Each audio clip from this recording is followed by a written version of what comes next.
Salve a tutti, oggi entreremo un po' più nello specifico per quanto riguarda gli strumenti, quindi vedremo come è fatto un tamburo e come si assembla, perché i tamburi non sono oggetti che una volta che vengono assemblati restano così, ma hanno bisogno di manutenzione e tanta. Così è come si presenta un tamburo smontato e utilizzeremo anche alcuni strumenti specifici per il montaggio. Partiamo dal cerchio, dalla struttura e da come è composto. Qui potete vedere il cilindro centrale che compone il corpo e, come dicevamo nello scorso video, è composto da 3 strati di legno di faggio, dove all'interno ci sono alcuni fori che servono a sistemare le viti degli anelli dove verrà poi agganciata la cintura. Il cerchio ha un diametro che varia dai 14 ai 16 pollici, dove troviamo anche i fori, 8 in tutti i tamburi, che servono per far passare le corde per il tiraggio. Un piccolo appunto, i fori non sono dritti ma hanno una linea leggermente obliqua che ha il compito di accompagnare la corda nella direzione ottimale ed evitare così che si logori troppo una volta tesa. Una pelle smontata dal cerchio si presenta così. La pelle ne esistono di diversi tipi. Nella clip mostriamo la cosiddetta pinstripe, un tipo doppio strato, dove nella parte più esterna della circonferenza, quella che appoggia al cilindro, ha una rifinitura in metallo che tiene insieme i vari strati in plastica ed evita soprattutto che la pelle si strappi quando viene messa in tensione. Qui abbiamo corde e tiranti. Le corde, lo ricordiamo, sono in canapa ed usiamo questo materiale principalmente perché è storicamente attendibile. Qui invece abbiamo i tiranti che sono in cuoio e sono chiusi con un semplice nottolino in metallo, ottone per la precisione. Ed infine i supporti. I supporti di montaggio sono in legno ed hanno un canale centrale che permette di regolare la testa e tenere sempre in asse cerchio e cilindro. Sono di grandissimo aiuto nelle operazioni di montaggio, visto che i passaggi da fare spesso richiedono che il tamburo venga ripetutamente spostato, capovolto e riposizionato. Generalmente ne usiamo 4, ma il numero di supporti è a piacere e varia da persona a persona. Queste sono le componenti di un tamburo napoleonico, ma vanno assemblate ed è un processo abbastanza complicato. Bisogna essere bravi nel saper intrecciare le corde perché devono poi tirare la pelle in modo uniforme.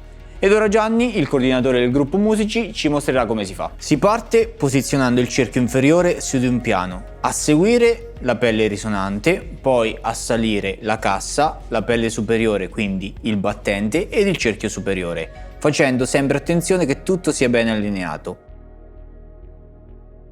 Ora si posizionano i supporti che vengono regolati singolarmente, stretti bene, ed una volta che tutto risulta ben saldo si iniziano a far passare le corde. All'estremità inferiore si fa un cappio che ha 2 scopi. In primis blocca la corda al primo foro e non la fa uscire, poi ci servirà alla fine di tutte le operazioni di tiraggio per quello che sarà il vero e proprio tensionamento di tutto il tamburo. Una volta che il cappio arriva al foro, si fa passare la corda per tutta la lunghezza e si inserisce l'estremità finale nel primo tirante. Ancora la si fa scorrere per tutta la lunghezza e si inserisce nel primo foro del cerchio superiore e si ripete la stessa operazione, ovvero quella di far scorrere tutta la corda per la lunghezza. Sì, questa cosa di far scorrere la corda la dirò spesso, bisogna farlo di continuo ed è snervante. Poi si dà la prima tirata per iniziare a posizionare la corda correttamente e controllare che tutto sia stato montato bene e si controlla anche che tutto sia in ordine e pronto per essere messo in tensione. Cosa importante, il primo foro, quello utile del cerchio inferiore, deve trovarsi perpendicolare all'anello dove si aggancia la cintura e i 2 fori superiori devono avere questo anello più o meno al centro. Se così non fosse avremo poi problemi quando si andrà ad agire sui tiranti che appunto batteranno sull'anello cintura.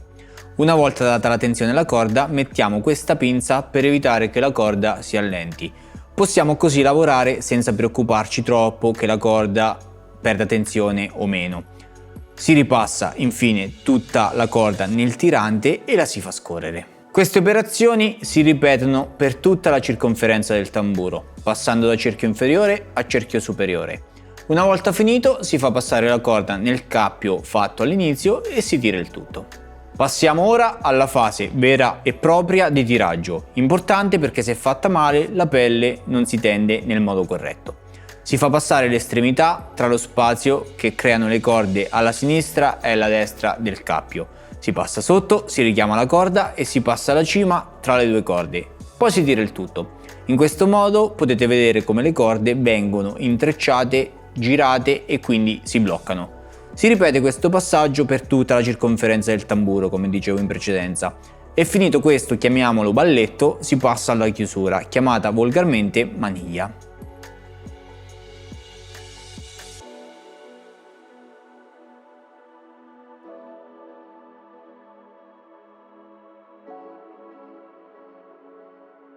Si ripassano le corde prima sotto e poi sopra quelle del primo passaggio, ma questa volta vengono lasciate lente.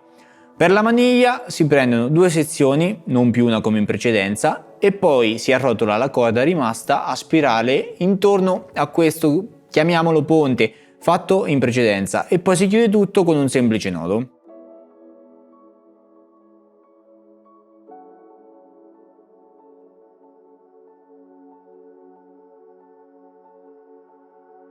Ora non ci resta che lavorare sui tiranti, facendoli scorrere lungo le corde. Mi raccomando, agire su di essi lavorando in coppia e tirando a croce, come mostrato nella clip. Questi sono due tamburi che sono montati e pronti per essere utilizzati, ma se vogliamo fare le cose per bene bisogna anche dire che le pelli, e i tamburi in generale, prima di essere utilizzati hanno bisogno di un po' di rodaggio. Quindi è bene magari una volta montate pelle nuove o corde nuove lasciarli magari una notte tesi a riposo in modo tale che la pelle possa un attimo adattarsi alla tensione.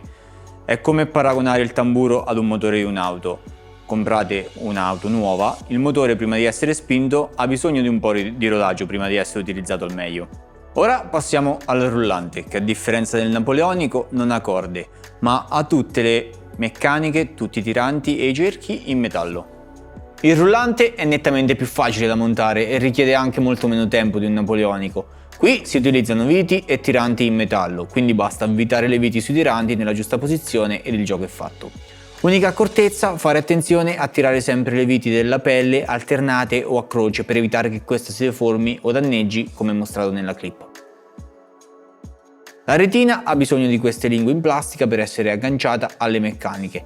Le si fanno passare in questi fori nel cerchio inferiore, quindi attenzione quando lo montate che i fori siano ben posizionati, altrimenti bisogna smontare tutto, e quindi agganciate alle meccaniche. Stringiamo le viti e il gioco è fatto. Retina ancorata. Poi si regola tramite questa rotella e tramite questa leva la si mette in tensione.